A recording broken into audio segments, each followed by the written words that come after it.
ৰঙত নাচি উঠে আজি বৃন্দাবন মই নবব সন্তৰে পৰখৰ ৰঙত নাচি উঠে আজি বৃন্দাবন মই নবব সন্তৰে পৰখৰ হোলি আহিলে কাপোৰ একযোৰো ল'ব পৰা নাই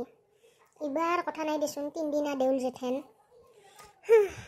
ল'ব লাগছিল নহয় মোৰ জমাৰ পইচা 1500 মান আছে বাকীখিনি মাক খুজি কেনে ল'ব লাগব দা কাম বন নাই কলেজটোতো নামত যাৱা নামত আহা কি এতে গান গাই আছিল এই মাত্ৰ দেউলটো যদি লাগছে পৰীক্ষাটো নালগে তোৰ ৰ মই ৰাগ কৰবা লাগে না তই ৰাগ কৰবা লাগে না তাকো মই ৰাগ কৰবা লাগে মোৰ মুখৰ কথা লাকামেন হৈছে কবাৰ কিবা কওঁ তোৰ লগত পৰি পৰি মই পাগলা হবা ধৰছো শুন এথেন বেছি কথা নকবি চুলিত ধৰি বাগৰে দিম বেটি বাগৰে দিবি ৰ তুহু মই এটা আপি যে জানা না নাই মোক দেউলত কাপোৰ একযোৰ দিবা লাগে নাই মোৰ লগৰে বিদেশো 300 লৈছে ইয়াৰ 3 দিনৰ কাৰণে কাপোৰৰ নামগন্ধ নাই আৰু বেলেগ কথা কোৱাৰ কাৰণে মুখখন তোকো লাউৰ পাত কচুৰ পাঠান কৰি দিছে আৰু ন চাহ জখনিটোক চাহ কি একদম মাক লগত মোক বাবা ধৰছে বাপ্পা তোক কাপোৰ হ'ব দ কাপোৰ পাছত তই আগতে দেখোন সেকেন্ড সেমিষ্টাৰটোৰ পৰা দেখোন বেগ পাই কেনে নহয় বা ধৰছা উঠাই পাৰা নাই দেখোন এবাৰ দেখোন লাষ্ট চান্সে তই দিবা নালগে পৰীক্ষা ভালকে তই কিতাপ পঢ়বা লাগে না দেউলৰ কথা চিন্তা কৰবা লাগে চা অন্য আপি হলি যাই কেনে কিতাপ পঢ়ি আছে যা তাহু দেউলতো ভালকে যাব কিতাপো ভালকে মৰব আৰু ৰিজাল্টটো ভাল আনব তই মোৰ কি মাথা চুলি ডাল কৰছা একদম লাজ সন্মান গোটেই শেষ কৰি দিবি আৰে মা জাষ্ট চিল ইয়াৰ চিল তুমি টেনশ্যন কিয় লৈছা মই পৰীক্ষাত পাছ কৰিবহে লাগে সেইটো মোৰ কেপাচিটি আগতে তোক মই যি কৈছোঁ মোক সেইখিনি সেইখিনিয়ে মোৰ ইচ্ছা গম পাইছা যিহেতু এটা আপি জন্ম দিছা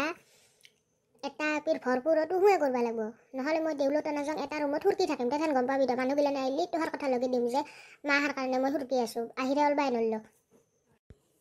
সেইগিলাখান নাটক মোৰ লগত নকৰবি মাই তই কি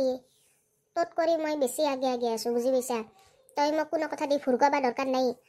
থেন চাহখিনি দিছোঁ চাহ তাহ খাই কেনে কিতাপ পঢ়া যদি পঢ় নহ'লে কিতাপ মাখা খালত ধৰিলে আহিম আৰু বাপে আহিলে বাপেৰ আগত মই গোটেই কথাখিনি লগাম কিন্তু চাবি কি কৰিব লাগে দেউলৰ সময়ত দেউলত দেখা যাব নহয় তোক যি দিবা লাগে তাকে দিম নহয় কোনে নেদাকে নাচো তই যে প্ৰত্যেক বছৰে এনে হাহাকাৰ লগা পৰীক্ষাটো দিয়া আগতে হেল্ল' ৰাজশ্ৰী সেই পৰীক্ষাত কি লাগব কচোন মই অলপমান পঢ়োঁ দ মোক মাত্ৰ 2টা চেপ্টাৰ কবি দেই কি লাগে ফাৰ্ষ্টটো ন ফাৰ্ষ্টটো আৰু থাৰ্ডটো কৰিম দে বাকীখিনি দেখুৱাবি আৰু হা তই যিহেতু মোৰ পাছত দেখি পৰা সেইকাৰণে তোকে ফোন কৰিলোঁ দে তোক মই দেউলত কিবা এটা খুৱাম দে মায়ে তেনে জ্বালা যন্ত্ৰণা কৰি আছে পৰীক্ষাৰ কাৰণে বকি দে হ'ব দে দে খাবি মই সেই 2টা কৰিম দে তই হোৱাটছএপত পঠাই দিম মই চাম দে চিলেবাছ নালাগে 2টা পাৰ্ট দিবি মাত্ৰ দে হ'ব দে ৰাখোঁ দে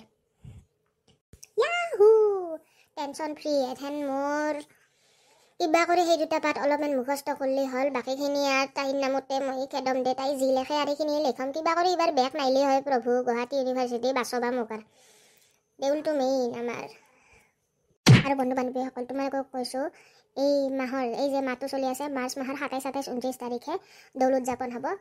গোটেই সমগ্ৰবাসীয়ে জানে হয়তো মই ক'বাৰ দৰকাৰ নাই তথাপিও মই বৰপেটাবাসীৰ পৰা কৈছোঁ তোমালোকে যাতে আমাৰ বৰপেটা দেউলত উপস্থিত থাকা আৰু কৈলা বাবাৰ চৰণত আশীৰ্বাদ লৈ যোৱা আহিব লাগিব কিন্তু নাইলি বাবা ৰাঙাডিমা আৰু আলু ভজা ইয়াতে ফেমাছ গতিকে আহিব